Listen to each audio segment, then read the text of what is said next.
Selamat datang di channel Pemuja Malam. Jangan lupa like, share, and subscribe ya. Terima kasih.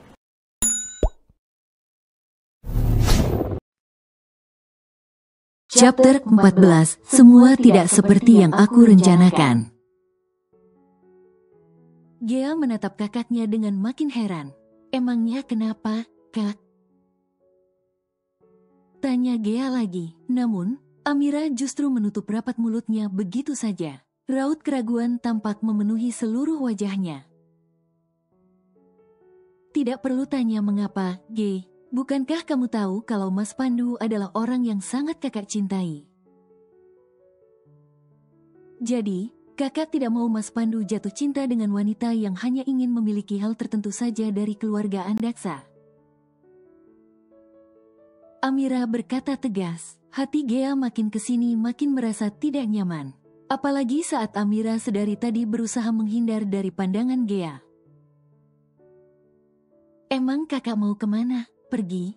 Amira mengangguk cepat menanggapi pertanyaan adiknya. Kemana? Kakak akan ke luar negeri. Kebetulan ada lowongan pekerjaan di sana. Kak, aku sama siapa? Gea bertanya lirih. Kamu di sini saja, nanti aku bilang sama Arga supaya dia menjagamu. Amira mengusap puncak kepala Gea dengan lembut. Aku tidak mau, Kak Arga itu menyebalkan. Gea melipat tangan di depan dada. Lalu, kamu mau sama siapa? Amira tampak lesu. Dia sebenarnya tidak ingin meninggalkan Gea sendirian, tetapi tidak mungkin dia membawa Gea bersamanya. Ada rahasia besar yang dia simpan rapat. Aku mau sama kakak, tidak mau sama yang lain. Gea merengek. Sebagai anak yatim piatu yang hanya memiliki seorang kakak, tentu saja membuat Gea menjadikan Amira sebagai tempat segalanya untuknya. Amira mendesah kasar. Membujuk adiknya sama seperti ingin mencari jarum dalam tumpukan jerami. Sangat susah. Lebih baik sekarang kamu tidur. Besok kita akan berangkat siang hari, dan pagi kita akan bersiap-siap. Suruh Amira tanpa berani menatap Gea. Daripada harus berdebat, Gea lebih memilih tidur berpelukan dengan sang kakak. Setelah mendengar dengkuran halus dari Gea, Amira mendaratkan banyak ciuman di kening dan puncak kepala adiknya. Kamu harus hidup dengan baik meski tanpa kakak. Ucap Amira lirih dan nada suaranya menyiratkan luka yang teramat dalam. Hingga tanpa sadar air mata Amira mengalir dari kedua sudut matanya. Jam baru menunjukkan pukul 4 pagi, tetapi Gea sudah terbangun saat merasakan tempat tidur di sebelah terasa hampa. Tidak mendapatkan keberadaan Amira di sampingnya, Gea mendadak begitu cemas. Apalagi saat melihat koper milik sang kakak sudah tidak berada di tempat yang seharusnya. Dengan bergegas Gea segera turun dari tempat tidur dan mencari keberadaan sang kakak. Namun, Gea begitu terkejut saat melihat sang kakak sudah berdiri di samping mobil dengan telepon menempel di telinga kirinya. Gea mendekat cepat, tetapi dia masuk ke mobil dengan mengendap-endap. Dia yakin kalau sampai Amira tahu dia akan ikut, sudah pasti akan ditolak mentah-mentah oleh sang kakak. Gea menunduk dengan tubuh meringkuk di belakang kursi sopir. Dia sengaja menempel ke kursi supaya Amira benar-benar tidak mengetahui keberadaannya. Jantung Gea berdegup kencang saat Amira mendudukkan tubuhnya di kursi sopir lalu melajukan mobil tersebut. Selama dalam perjalanan, Gea mengintip keluar jendela karena begitu penasaran kemana kakaknya akan pergi. Amira mencengkeram setir kemudi dengan cepat saat melihat sebuah mobil hitam melaju pelan di depan. Gea bergidik ngeri saat mendengar tangisan dan tawa Amira yang bergantian, tidak seperti biasa. Seperti suara tertawa orang yang tidak memiliki kewarasan. Lihat saja, aku akan membunuhmu. Ucap Amira. Dia menginjak pedal gas makin dalam. Gea begitu terkejut dan ketakutan. Kak Amira, apa yang kakak lakukan? Tubuh Amira terjengkit karena terkejut mendengar suara Gea dari arah belakang. Dia menoleh ke arah Gea. Tetapi lupa tidak menginjak pedal rem. Sampai akhirnya mobil tersebut menabrak mobil di depan tadi. Bahkan sampai terseret puluhan meter sebelum akhirnya menabrak pembatas jalan dan jatuh ke jurang. Flashback off. Rasya menatap Iba ke arah Gea yang saat ini wajahnya sudah penuh dengan air mata. Dia merasa tidak tega apalagi mendengar cerita Gea yang begitu memilukan. Tangan Rasya merangkul pundak Gea untuk menenangkan wanita itu. Bukannya mereda, tetapi tangisan Gea justru makin terdengar mengeras. Yang sabar, Nona, semua sudah jalan dari yang di atas. Biarkan Nona Amira tenang di alam sana. Ucap Rasya dengan lembut. Gea mengusap air mata yang masih mengalir dengan cukup kasar. Seharusnya aku mati bersama Kak Amira. Kenapa Kak Amira harus meninggalkan aku sendiri dan tidak mengajakku? Ikhlas kan, Nona? Bagaimana aku bisa ikhlas kalau kecelakaan itu bukannya tidak sengaja, tapi Kak Amira sudah merencanakan semuanya. Karena dia ingin membunuh lelaki yang sudah menodai bahkan membuat sebuah nyawa tumbuh di dalam rahimnya. Tubuh Rasya menegang mendengar ucapan Gea barusan. Dia menatap Gea dengan tatapan sangat tidak percaya. Namun, dalam hati Rasya percaya kalau Gea tidak akan mungkin berbohong apalagi untuk hal sepenting ini. Sorot mata Gea pun tidak bisa membohongi semuanya. Maksud Nona? Tanya Rasya masih belum sepenuhnya percaya. Kak Amira dinodai mantan kekasihnya dulu, 2 bulan sebelum kejadian itu terjadi. Sampai akhirnya Kak Amira hamil. Tapi di depanku, Kak Amira bersikap seolah tidak terjadi apa-apa. Gea mengusap air mata yang masih mengalir, sedangkan Rasya bergidik ngeri membayangkan semua itu. Nona, apa Empanu tahu? Rasya terlihat begitu penasaran. Kak Pandu baru tahu saat Kak Amira kritis, dan mantan kekasih Kak Amira meninggal dunia. Kamu tahu, padahal Kak Pandu sudah bersedia akan mengasuh dan menganggap anak Kak Amira seperti anaknya sendiri kelak saat sudah lahir. Tapi Kak Amira justru pergi selamanya. Air mata Gea makin deras mengalir. Rasya juga tak kuasa menahan air matanya. Dengan cepat Rasya menyeka.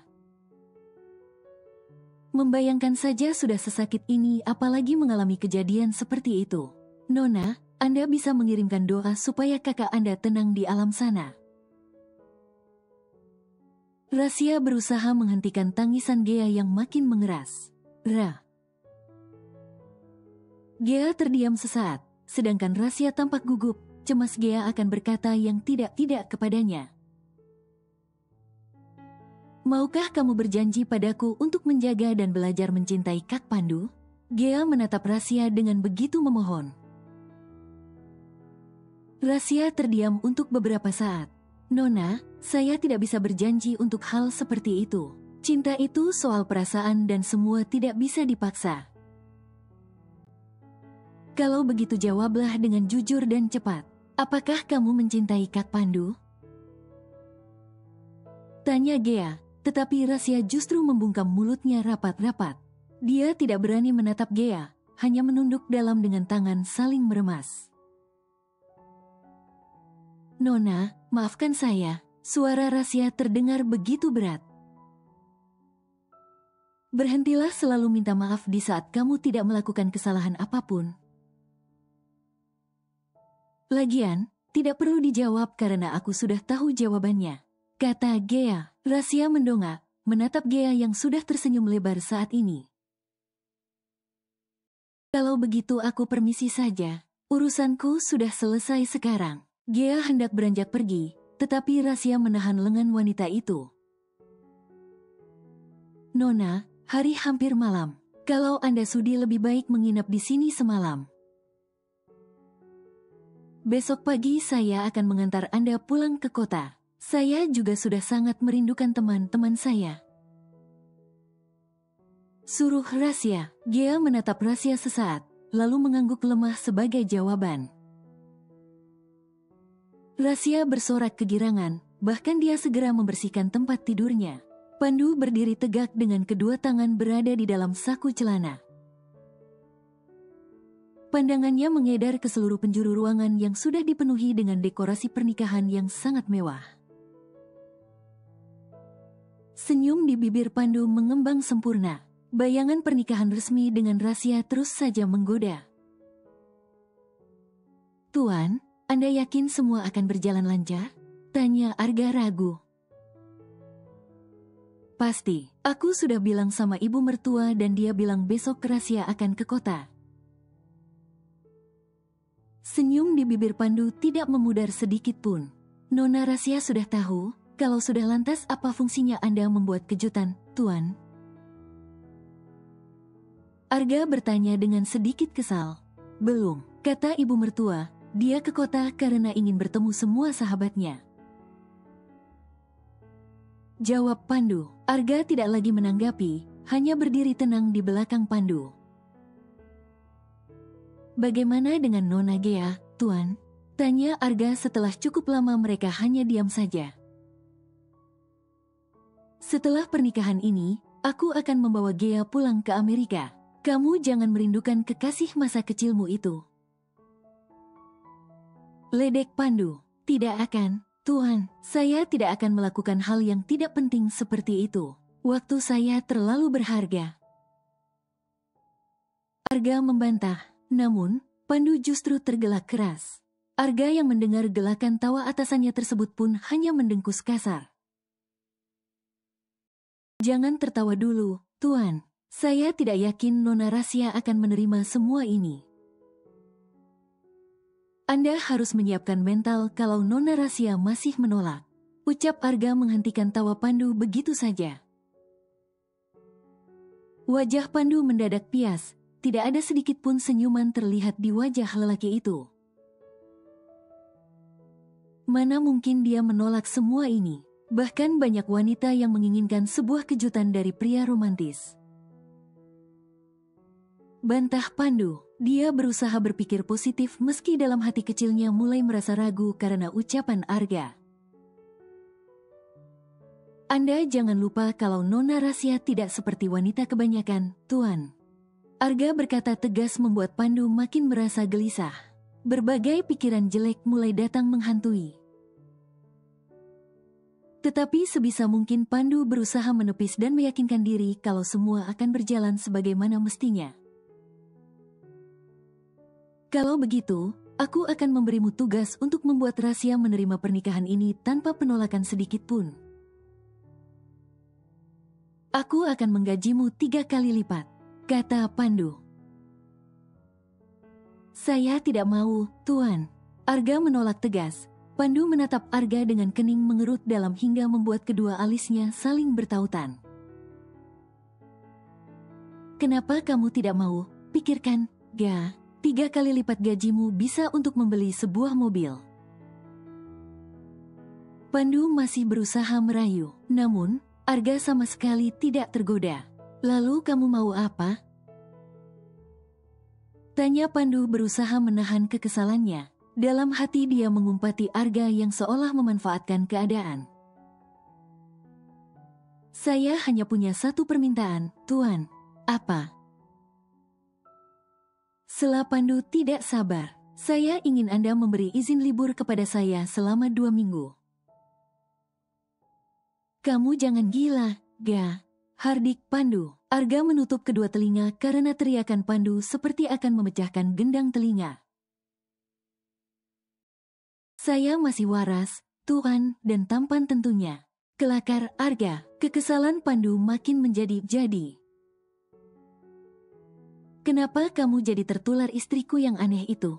Cebik Pandu sembari mengembuskan napas kasar.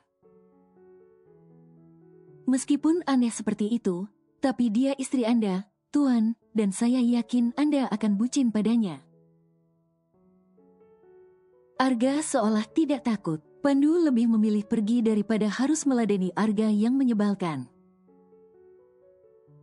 Arga pun terkekeh lalu berjalan di belakang bosnya. Kamu mau kemana, Lang? Tanya Lisa saat melihat putranya yang sudah berdandan rapi. Aku mau pergi, Mom. Jemput Gea. Sahut Gilang. Wajah Lisa mendadak datar setelah mendengar nama Gea. Kenapa kamu dekat dengan wanita genit seperti dia?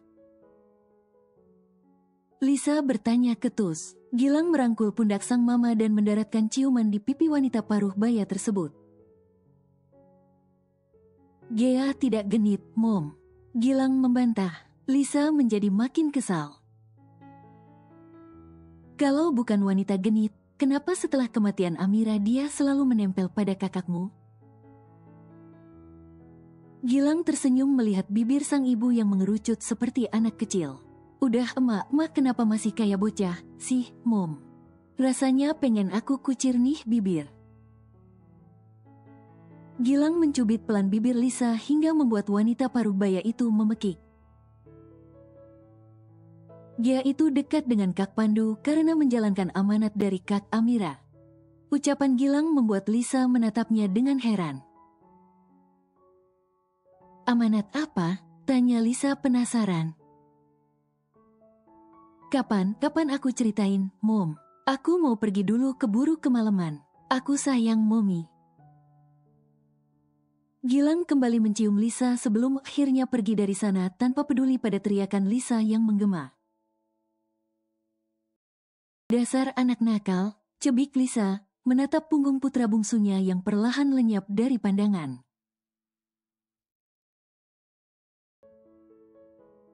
Berdiri di depan rumah untuk merasakan hangatnya sinar matahari pagi. Rasya sesekali merentangkan tangan untuk melemaskan otot di tubuhnya yang terasa begitu kaku. Karena semalam harus berbagi ranjang dengan Gea, Rasya tidak menyangka, di balik sikapnya yang begitu anggun ternyata Gea sangat rusuh saat tidur. Bukan hanya membuat Rasya terjatuh beberapa kali dari tempat tidur, tetapi mereka juga harus berebut selimut. Luar biasanya lagi, saat ini Gea masih tertidur dengan sangat lelapnya. Rasya memicingkan mata saat melihat sebuah mobil putih mengkilap berhenti tidak jauh dari tempatnya berdiri. Kening Rasya mengerut dalam mencoba mengamati siapa yang sedang duduk di kursi sopir. Karena sampai cukup lama, tidak ada tanda-tanda orang tersebut akan keluar. Tidak kuasa menahan rasa penasarannya, Rasya berjalan mendekat lalu mengetuk kaca mobil berkali-kali. Ketika kaca diturunkan, mata Rasya membola sempurna.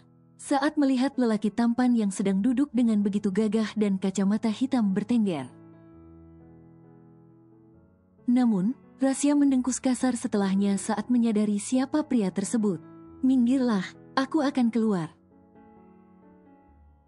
Gilang melepas kacamata dengan gerakan memelan. Rasya hampir terpikat lagi kalau saja teriakan dari dalam rumah tidak terdengar.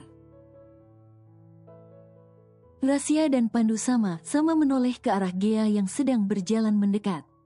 Wajah Gea masih begitu kusut dengan khas muka bantal. Rambutnya masih sangat berantakan. Gilang yang melihat itu pun hanya menggeleng tidak percaya. Aku lupa kalau kamu mau datang, Lang.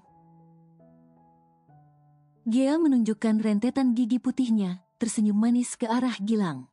Aku tidak menyangka kalau bakal disambut Tarzan. Ledek Gilang berusaha menahan tawa. Rasya yang mendengar itu pun ikut menahan tawa. Sedangkan Gea justru berlari kembali ke dalam rumah untuk merapikan rambutnya. Rasya tertawa, sedangkan Gilang segera turun dari mobil. Kamu tidak mau menyuruhku masuk, ingat, aku di sini adalah tamu. Kata Gilang. Rasya memutar bola mata malas. Dia baru ingat kalau adik iparnya ini adalah manusia menyebalkan yang kalau bicara seperti boncap level 50. Dengan lesu, Rasya menyuruh Gilang untuk masuk. Rumahmu sepi sekali? Tanya Gilang saat baru saja masuk ke ruang tamu. Jangan julid. Protes Rasya kesal. Aku tidak julid, kamu itu tuh jangan sensian. Balas Gilang. Rasya tidak lagi menyahut, meminimalisir agar tidak terjadi perdebatan antara dirinya dan Gilang. Setelah mempersilakan duduk, Rasya segera masuk ke dapur untuk membuatkan minum. Wah, ada tamu. Marlina begitu sumringah saat melihat lelaki tampan sedang duduk di sofa. Paijo yang berdiri di belakang dengan membawa keranjang belanja hanya mengembuskan napas secara kasar. Loh, bapak sama ibu udah pulang kencan? Tanya Rasya meledek. Paijo makin terlihat kesal, sedangkan Marlina sibuk merapikan rambutnya yang diikat dengan karet gelang. Mukanya asem banget, Pak. Gimana nggak asem, Kum, kalau ibumu aja? Apa? Sela Marlina. Dia bangkit berdiri dengan tangan berkaca pinggang dan mendelik ke arah Paijo. Ibumu cantik, Paijo menjawab sekenanya untuk membela diri. Kalau aku ganteng mana mungkin kamu mau sama aku, Pak? Timpal Marlina. Dia kembali duduk di samping Gilang yang hanya menatap heran kepada mereka. Ya iyalah, jelek-jelek gini aku masih normal kali. Masih tahu mana pisang mana apem. Paijo bergumam lirih, tetapi masih bisa didengar baik oleh telinga Marlina. Melihat istrinya yang kembali bangkit berdiri, Paijo segera berjalan masuk dengan dalih ingin buang air kecil. Rasya yang melihat kedua orang tuanya hanya menggeleng dengan bibir tersenyum lebar. On the way, kamu siapa? Tanya Marlina dengan gaya manja. On the way, Bu, sok Inggris gitu. Emang ibu tahu artinya on the way? Rasya menatap Marlina dengan tidak percaya. Kata si Agus, on the way itu artinya ngomong-ngomong. Sahut Marlina santai. Gilang menutup tawanya karena tidak enak dengan tuan rumah. By the way, Bu, bukan on the way, ralat Rasya. Alah, ya itu maksud ibu. Maklum lidah kampung suka kesleo kalau ngomong Inggris. Kum kamu mau ke kota sekarang, kah? Tanya Marlina antusias. Nanti siang lah, Bu. Kukum belum mandi, belum cuci muka juga. Pantes, ilernya masih kelihatan jelas banget. Cibir Gilang. Secara refleks Rasya mengusap bibirnya untuk menghilangkan bekas iler. Marlina dan Gilang yang melihat itu hanya tersenyum meledek. Ish, kalian menyebalkan. Cebik Rasya saat menyadari kalau dua orang itu sedang menjahilinya. Silakan diminum, Tuan. Rasya menaruh secangkir kopi hitam di depan Gilang. Mereka pun mengobrol ringan. Paijo dan Gea bergabung bersama mereka. Sedangkan Agus sudah berangkat kerja sejak pukul 5 pagi. Sambil mengobrol, Rasya menyiapkan barang-barang yang akan dibawa ke kota. Hati-hati di jalan, Kum. Paijo memeluk putrinya dengan sangat erat seolah tidak ingin melepaskan. Iya, Pak, jangan sedih gitu, sih. Kukum di kota paling cuma seminggu nanti juga pulang lagi. Rasya berusaha menenangkan, tetapi justru mendapat tatapan tajam dari Paijo. Memang kenapa? Ingat, Kum, kamu ini sudah punya suami di kota. Jadi, belajarlah menjadi istri solehah. Paijo memberi nasihat, Rasya hanya mengangguk cepat sebagai jawaban. Saya pamit dulu, Pak. Sampai bertemu lagi. Gea menyalami tangan Paijo dan Marlina bergantian. Gilang pun ikut menyalami mereka. Setelah berpamitan, 3 orang itu segera menuju ke kota dengan menggunakan mobil Gilang. Selama dalam perjalanan, Rasya dan Gea berceloteh ria. Rasya tidak menyangka kalau Gea adalah gadis yang asyik diajak bercanda. Gilang pun sesekali menimpali. Meski akhirnya akan berdebat ataupun beradu pendapat dengan Rasya, dan tugas Gea adalah sebagai penengahnya. Emang ya, di mana namanya saudara ipar tidak pernah akur. Gea menyerah melerai mereka, bukannya berhenti, tetapi perdebatan Rasya dan Gilang justru terus berlanjut. Berhenti, teriak Rasya sebelum akhirnya tubuh mereka terhuyung ke depan karena Gilang menginjak rem secara mendadak. Bisakah kamu tidak menyuruhku berhenti mendadak? Seru Gilang saking kesalnya. Aku sengaja, seloroh Rasya diiringi gelakan tawa. Gilang mendelik tajam, tetapi Rasya justru menjulurkan lidah untuk mengejek. Kenapa kamu minta berhenti di sini, Ra? Tanya Gea menengahi. Sedari tadi dia terus saja memijat pelipis untuk mengurangi rasa pusing yang begitu mendera. Karena perdebatan dua manusia itu, aku mau temu kangen dulu di sini. Jadi, terima kasih banyak atas tumpangannya, Tuan Muda. Rasya terkikih sendiri, merasa geli dengan panggilan itu. Gilang pun sama, wajahnya tampak marah saat mendengarnya. Aku pergi dulu. Rasya memilih keluar mobil dengan cepat sebelum Gilang makin marah padanya. Gea dan Gilang pun hanya duduk santai di dalam mobil. Sudut bibir mereka tertarik saat melihat Rasya yang sedang berjalan mendekati rumah kontrakan tersebut. Suketi, Zainab, Marco. Rasya meronta saat tiba-tiba seseorang membekap mulut sebelum akhirnya gadis itu tidak sadarkan diri.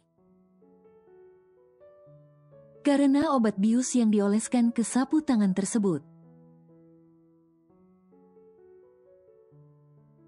Keluarga Andaksa sudah berdandan rapi dan bersiap untuk berangkat ke tempat pernikahan Pandu. Begitu juga dengan Paijo dan keluarganya yang saat ini sudah berada di kota tanpa diketahui Rasya. Pandu, kamu sudah siap? Tanya Lisa saat melihat putra sulungnya sedang berjalan menuruni tangga. Sudah, Mom. Pandu menjawab singkat. Kalau begitu lebih baik kita berangkat. Ajak Ferdinand. Mereka pun bergegas berangkat ke tempat acara. Pandu hanya berdua dengan Arga dalam satu mobil. Selama dalam perjalanan, Pandu tampak begitu gelisah dan tidak tenang. Arga yang melirik dari kaca kecil pun merasa begitu penasaran dengan raut wajah sang atasan. Anda baik-baik saja, Tuan? Tanya Arga menyelidik. Ya, Pandu menjawab sekenanya. Arga yang mendengar itu pun makin penasaran. Anda terlihat berbeda, tidak seperti aura pengantin pada umumnya. Ucap Arga, kembali melirik Pandu yang terlihat sedang menyandarkan kepala. Aku sedang cemas, Ga. Suara Pandu terdengar berat. Aku takut semua tidak seperti yang aku rencanakan. Aku khawatir ucapanmu soal Rasya yang bisa saja menolak pernikahan ini. Melihat raut wajah Pandu yang begitu memelas, membuat Arga merasa bersalah. Padahal saat itu dirinya hanya bercanda. Karena dalam hati Arga sangat menginginkan dua manusia dengan panggilan penyakit kulit itu bersatu. Waktu itu saya hanya ingin menggoda Anda, Tuan. Percayalah kalau semua akan berjalan seperti apa yang Anda inginkan. Bersambung.